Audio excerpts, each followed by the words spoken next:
Hey everybody, here we go. It is week 10. Oh my goodness, can you believe that? Well, I wanted to give you a little, tour of week 10, the last real week of classes since next week is finals. Well, we don't have a final. You'll be turning in your paper as a final. Anyway, I don't know why I'm calling this a quiet launch because here I am being loud talking. So right where it says quiet launch, you'll probably just say launch and I'll place this video there. As you can see, this is the week where you are going to be turning in your outline. So you'll want to make sure that you go through each of these components in the order in which they're loaded. So you want to start with, obviously, if you kind of like, I don't know how to write an outline, I don't even know where to start. We'll go with brainstorming for your outline. It is the perfect way to kind of launch yourself into the thinking of like, how do you gather all your thoughts and the thoughts that are yours, the thoughts that you didn't know are yours now after doing all this reading. So I just want to kind of caution you though, the outline takes about twice as long as you think it will to complete. Excuse me. Courtney, stop that. Working from home. We'll see how long that lasts. Okay, you got to hear me yell at my dog. Hey, it's week 10. What could I say? Okay, back to what I was saying. Okay, the outline. So brainstorming, if you don't know how to get started, I got a little activity or something. It's no points attached, but just to kind of start greasing the wheels and help you get going. And then here are the actual outline instructions as a PDF. And then as you know from the previous components that I give you a screencast of me kind of going over the instructions. I think that's usually pretty helpful. I've got a short video on writing a formal outline. It's not a screencast. It's not mine. The rubric, our rubric for this outline, I give you some samples, grades A through D+, and then here's your submission. You need to have it submitted, your outline, by Thursday night this week at 11:59 p.m. Okay. As you continue through the week, we kind of roll through a little really fun component on adding visuals in a research paper, and how do you find them? How do you cite them? How do you incorporate them, wrap the text around, and put a citation under them? How do you determine whether they're credible or not, and whether they're original, right? Because we know about what happens, with pictures and images and whatever. So we got to make sure that we can assure the credibility and authenticity.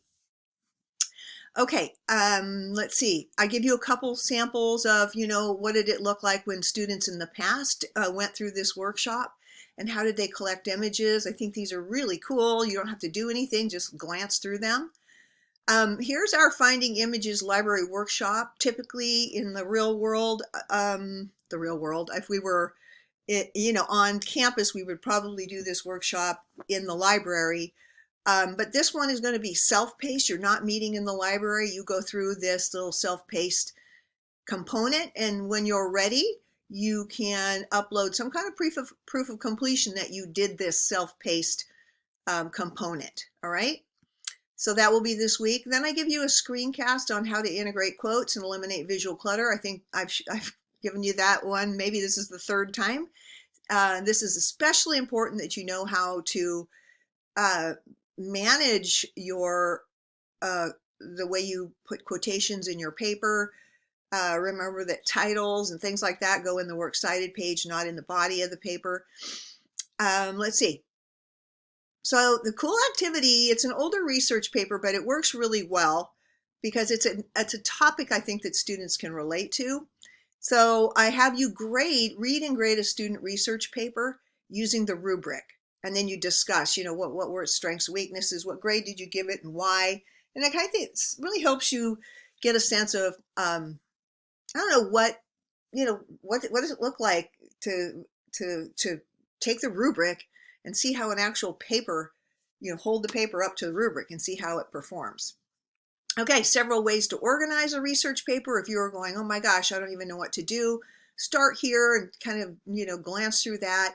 I've also got actually an older paper. It's a screencast, and oh my gosh, you don't want to miss this because I talk about the rhetorical purposes of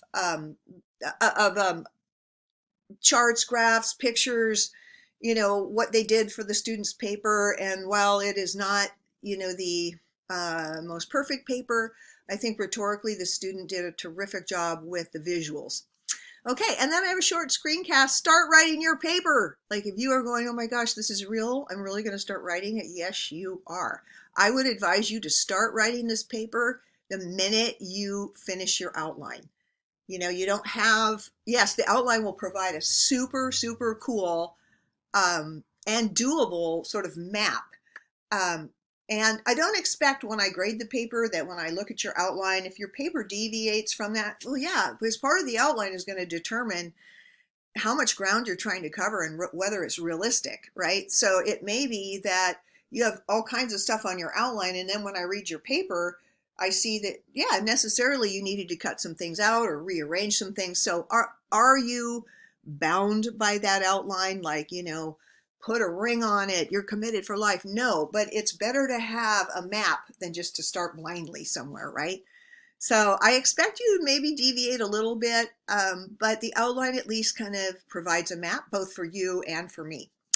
Okay, I hope you all have a great week. I can't believe we're in week 10. Thank you so much for all of your hard work, everyone, and how much you've taught me this quarter. It is humbling. So come to my office hours or drop me